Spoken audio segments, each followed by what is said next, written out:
last night I ran into the guy that I had an affair with. For those that don't know, I had an affair. I'm very open about it. I own my mistakes. It is what it is. This is me holding myself accountable. But it was the first time since like July of last year, so 2024, that I've seen the dude. And like, I'm so glad that I dodged that bullet. I'm not glad that like my life went up in shambles because of him. Like that was the worst probably decision of my life, not only because I loved my husband and like I just got caught up in some things, but like, yeah, at least like when I was hanging out with him, like he was working out, he was getting his hair done regularly, like, you know, that dudes do. And like he was looking good. He put himself together well, whatever. Yesterday, I almost didn't recognize him because he looks homeless. Like Frank Gallagher has more life in his eyes and fashion sense and everything else. Like, I can't help but feel bad for the girl that he's dating / engaged to. I heard they're engaged. I don't know if it's true or not. Like, honey, when she got with him too, because she got with him last July as well. That's a whole nother story. Like he was cute. He was taking care of himself, but now the dude's technically still a business owner, I guess. According to online records, he still owes his ex-wife like $32,000. So he's in debt. He doesn't have a home. He's living in his girlfriend / fiance's family home on their property. Like not, I don't know, they have like another home on their property, I guess. So she did all of this research on him, but she over him. Thank God she dodged the bullet, but she's familiar with the fact that he owes over $32,000 in child support or whatever, and he's couch surfing and all of this stuff. And she just so happened to run into this guy while she was just out and about and found out all of this information. Okay. So like, is that what you call like homosexual? Like when you just get with a girl because you need somewhere to live? I think that's what that's called. Because I'm pretty sure that's what it is. Because I know for a fact that when they first got together, like he was bragging to the guys at the shop that he was only with her because her family had money and land. And if he keeps looking the way he does, that motherfucker ain't getting shit out of her. Because if she was smart, she'd run. Because he doesn't even know how to take care of himself. Anyway, I dodged a bullet. I'm glad I did. Because never in a million years, like, could I be with someone who can't take care of themselves. And, well, he's a piece of scum anyway, but that's besides the fact. So, Drew, the new girlfriend, if you see this, girlfriend, run. She not over him. It's just the facts. I mean, I don't care what he looked like, how he moving, whatever. She not over him because she's still talking about him on the internet because she said that she previously admitted it, which I plan on trying to go down that path because I got to find out where this girl came from.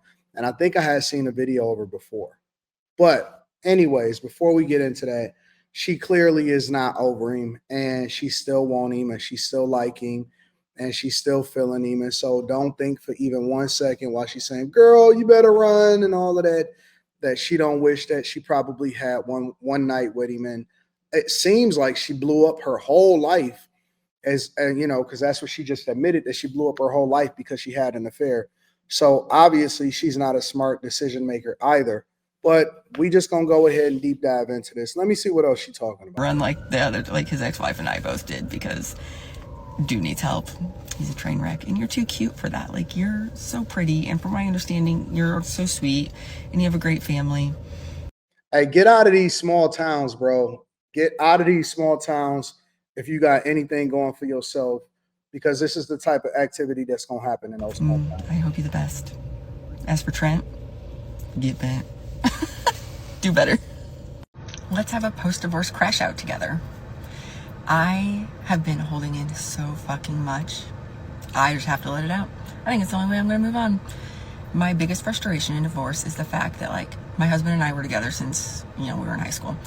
Growing up, we always had the exact same circle of friends, right? So she blew up her whole life, threw away everything that she had, and she's still talking about the guy that she cheated with. And she was with a guy since high school.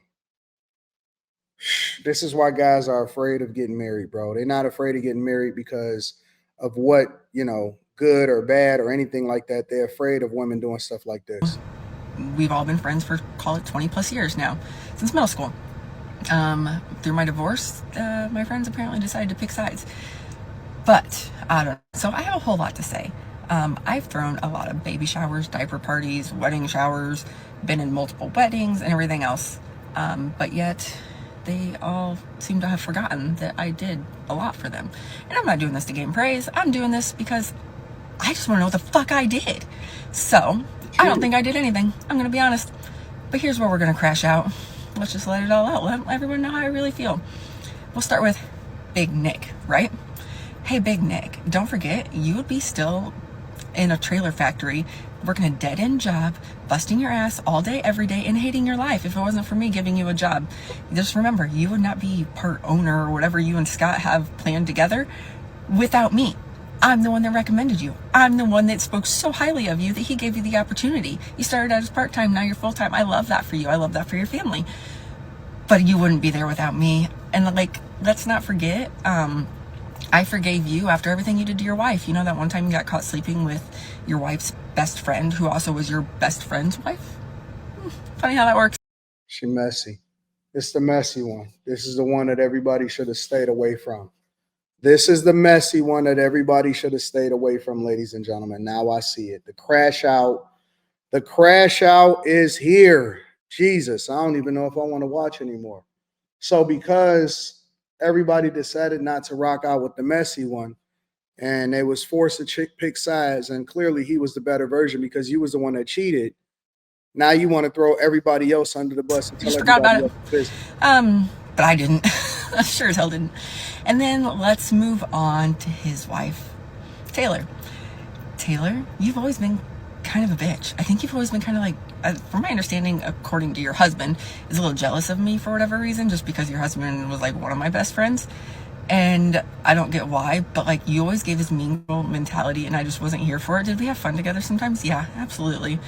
But like, I don't know. That's all I really have to say about you. I don't have a whole lot of beef with you. I'm going to be brutally honest. It's more so of, you completely, like, the two of you have completely abandoned me. Haven't heard word from you in over a year. You cheated. And it's not a bad thing necessarily, but it sucks. So then we're going to move on to our good friend You the one that Tisha. Tisha, fuck you for encouraging me to have an affair while I was going through some of the deepest, darkest points of my life.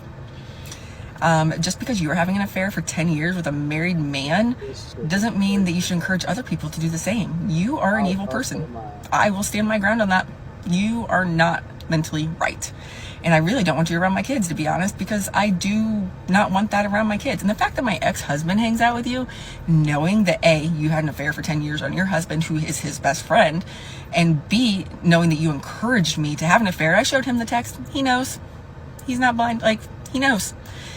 And to JT, your husband, I don't have a whole lot to say about JT.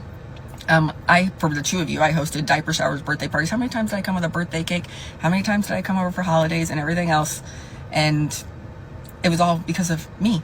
Like, Nick didn't do shit. It was all me. But you guys seem to have forgotten that. JT, I do hope the best for you. I think you're ridiculously stupid for staying with your wife. I'm going to be honest. Jesus Christ. If you want to be mistreated your whole life, that's on you. And I really do hope she gets the help she deserves. Or I don't really know that she deserves it. I'm going to be honest. But I really do hope she gets help because I feel bad for those boys. They're going to be mentally fucked up too. And your boys are so sweet. And I do miss the hell out of them every single day. But again, I know you guys hate me, which is fine because I outed your wife's affair and you didn't want anyone to know about it. But someone had to tell you. And then we're going to move on to Austin and Melissa.